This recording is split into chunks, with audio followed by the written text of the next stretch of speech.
Imagine finally booking flights for a trip that you've had on your bucket list for years, only to realize days later that you could have saved $957 just by booking them differently. After traveling around the world for over 10 years, I've realized that there are 8 common flight booking mistakes that often lead travelers to a situation just like that one. In this video, we'll be going over all 8 of them, and trust me, you'll want to avoid all of them at all costs. You might not even be aware that you've made these mistakes, so make sure to stay tuned through the whole video.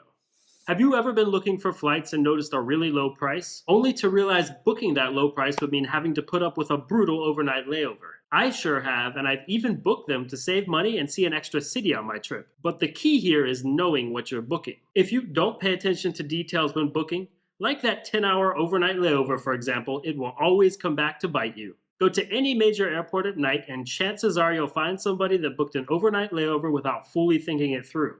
They basically have 2 options at that point. Either pay way too much for a last-minute hotel stay, or attempt to spend the night somewhere in the airport. It's also worth considering that some international airlines offer free transit hotels when you book an overnight layover. So sometimes booking an overnight layover can also be a good idea. It's just that you really want to know what you're booking before you book it. And speaking of knowing what you're booking, it's always really important to verify that the airport code of the flights that you've booked is the right one. I hear stories all the time about people booking flights to or from the wrong airport. If this hasn't happened to you, it might sound a bit funny, but there are plenty of reasons this could happen. If you're searching with city codes like NYC for the New York City area or WAS for the Washington, D.C. area, those codes include multiple airports. WAS includes DCA, IAD, and BWI. So if you're not paying close attention, you could easily book a flight to BWI instead of DCA. And this could put a really big dent in your travel plans. But flying to the wrong airport and still being within driving reach of the place that you want to get to is one thing. Imagine you need to book tickets to Naples, Florida, but in a rush you don't verify that the Naples that you're booking flights to is the Naples in Florida. And instead you book tickets to Naples, Italy. The pizza will be better, but that's unlikely to make up for the huge booking mistake that you made. These kinds of things happen, but did you know that airlines often sell tickets that require a change in airport during your layover? This probably is more common than you'd think, but you might want to avoid booking these tickets. There are lots of airlines in the US and beyond with routes that require this. But one that pops up in my search like all the time is British Airways flights that require you to transit between London Heathrow Airport and London Gatwick Airport. This could really be a huge annoyance after a long flight. And if the layover time is short, there's an increased chance of missing your connection. That's not to mention that usually transport between the 2 airports is not included in your ticket price. So you'd have to navigate your way around a city that you might not be familiar with, pay for transport between the 2 airports, and go through all the security and baggage check-in procedures again at the second airport. Big mistake.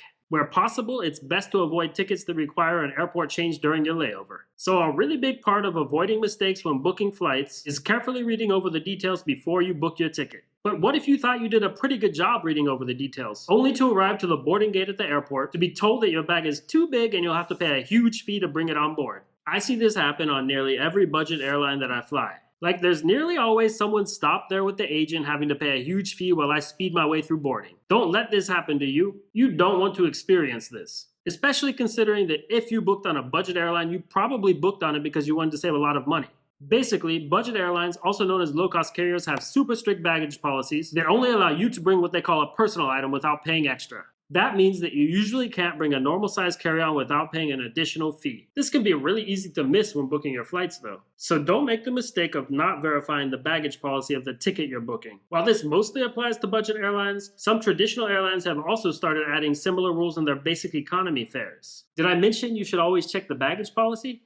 And there's another important thing to check before booking your flights. Sometimes booking 2 one-way flights on different airlines can be the best deal. Maybe you want to fly from New York to LA, but on your dates, Alaska has flights that get you there for $99, but the return flight on Alaska costs $500. JetBlue has a return flight on the same day for $99. So you book Alaska there and then JetBlue back, and that saves you tons of money. But this strategy doesn't work for every route. Say you're flying to Europe on a traditional airline. It's going to be cheaper to book your flights on one round-trip ticket. Let's say you want to fly to Dublin, Ireland for a week on United Airlines. You want to leave February 8th and return on February 15th.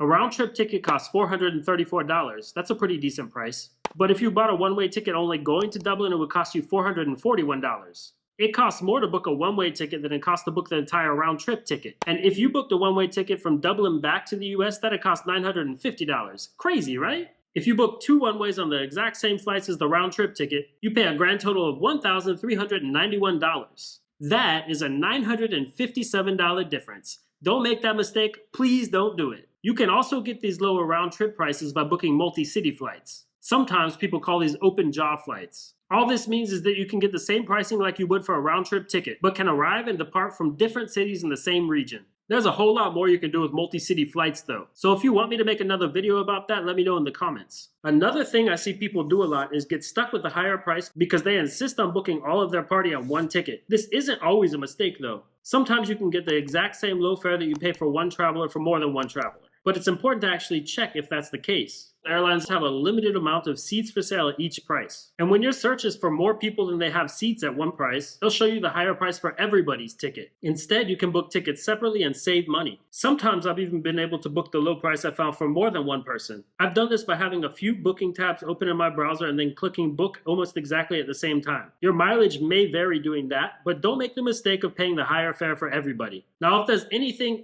at all you take out of this video, let it be that you should always aim to book directly with the airline.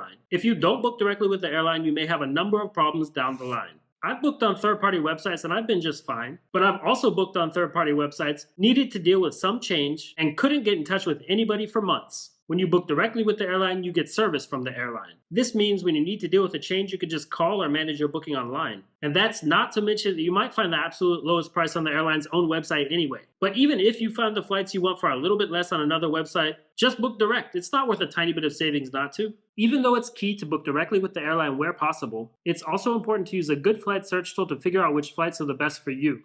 Otherwise, you may not know which airline to even book with. I have a few different tools for this, and many of them are not well known. They have saved me thousands and thousands of dollars though, so to get started with using them, check out my other video here.